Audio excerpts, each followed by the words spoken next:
So ಅದಕ್ಕೋಸ್ಕರನೇ ಇದು ಯಾವ ಹಂತದಲ್ಲಿ ನಿಲ್ಲುತ್ತೆ, ಎಲ್ಲಿಗೋಗಿ ನಿಲ್ಲುತ್ತೆ ಯುದ್ಧ ಅಂತ ಯಾವಾಗಲೂ ಯಾರ ಕೈಲೂ ಹೇಳೋಕ್ಕಾಗ್ತಾ ಇಲ್ಲ.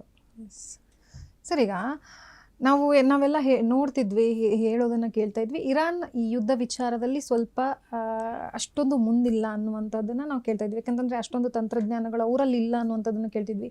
ಈಗ F-35 ವಿಮಾನವನ್ನೇ ಹೊಡೆದೋಡಿಸಿದ್ದಾರೆ ಅಂತಂದರೆ ಅಷ್ಟೊಂದು ಸ್ಟ್ರಾಂಗ್ ಇದೆಯಾ ಇರಾನ ಅಂತ? ಅಲ್ಲ, ಇರಾನು ಟೆಕ್ನಾಲಜಿಕಲಿ ದೇ ಆರ್ ಒಂಥರ ಏನಂತಾರೆ ಅಂದರೆ ಅವರು they are clever persons. Academically ಮತ್ತು ಟೆಕ್ನಿಕಲಿ ಅವ್ರು ಕ್ಲೆವರ್ ಆಗಿದ್ದಾರೆ. ಅಂದರೆ ಅವ್ರೇನು ಅಂಥ ದಡ್ರಂಥ ದೇಶ ಏನಲ್ಲ ಅದು ಒಂದು. ಎರಡನೇದು, ಅವ್ರ ಹತ್ರ ಇನ್ನೂ ಬಲಿಷ್ಠವಾಗಿ ಆಗ್ಬಿಡ್ತಿತ್ತು ಅಕಸ್ಮಾತ್ ಈ ಸ್ಯಾಂಕ್ಷನ್ಸ್ಗಳೆಲ್ಲ ಏರದೆ ಹೋಗಿದ್ರೆ.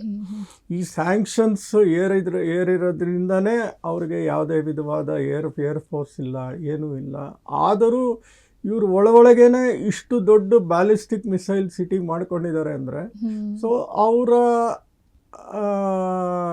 ಏನಂತ ಹೇಳ್ತಾರೆ, ಅವ್ರ ನಾಲೆಜ್ಗೆ, ಅವರಲ್ಲಿರುವ ಒಂದು ಕಿಚ್ಚು, ಅವ್ರ ದೇಶನ ರಕ್ಷಣೆ ಮಾಡ್ಕೊಳ್ಳೋ ಅಂಥ ಒಂದು ಸ್ಟೆಪ್ಸಲ್ಲಿ ಅವರು ಭಾಳನೇ ಮುಂದುವರೆದಿದ್ದಾರೆ ಅಂತ ಹೇಳ್ಬೋದು. ಯಾವುದೇ ದೇಶಗಳ ಸಪೋರ್ಟ್ ಇಲ್ಲದೇ ಅವರು ಇಷ್ಟು ಮಟ್ಟಕ್ಕೆ ಮುಂದುವರೆದಿದ್ದಾರೆ. ಇಷ್ಟೊಂದು ಸ್ಯಾಂಕ್ಷನ್ಸ್ ಇದ್ರೂ ಈ ಮಟ್ಟಕ್ಕೆ ಡೆವಲಪ್ ಆಗಿದ್ದಾರೆ ಅಂದರೆ ಖಂಡಿತ ಅದೊಂದು ಶ್ಲಾಘಿಸ್ಬೇಕಾಗಿರೋವಂಥ ವಿಷಯನೇ. ನಾನೇನು ಇರಾನ್ ಪರವಾಗಿ ಮಾತಾಡ್ತಿದ್ದೀನಿ ಅಂತನೋ ಇಲ್ಲ ಇಸ್ರೇಲ್ ಪರವಾಗಿ ಮಾತಾಡ್ತಿದ್ದೀನಿ ಅಂತ ಅಲ್ಲ, ನಾನು ಇರೋ ವಾಸ್ತವ ಸ್ಥಿತಿ ನಿಮ್ಗೆ ಹೇಳ್ತಾ ಇದ್ದೀನಿ. ಇರಾನ್ ಇಷ್ಟರ ಮಟ್ಟಿಗೆ ಯಾವುದೇ ದೇಶದ ಆಸರೆ ಇಲ್ಲದೆ ಇಲ್ಲಿಗೆ ಬೆಳೆದಿದೆ.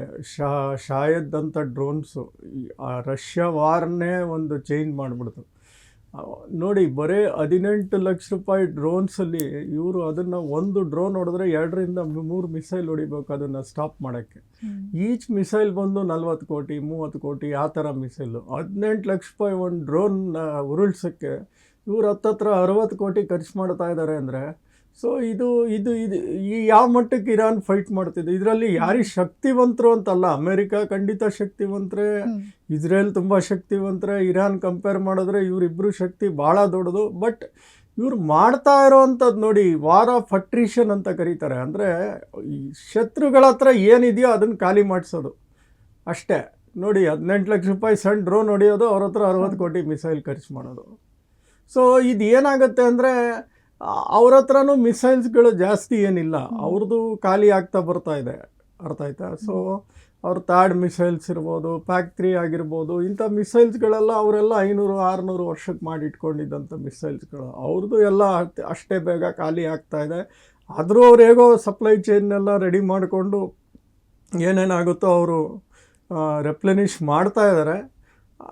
ಆದರೂ ಅವ್ರಿಗೆ ದೊಡ್ಡ ಹೊಡೆತದಲ್ಲೇ ಕೊಟ್ಟಿದ್ದಾರೆ.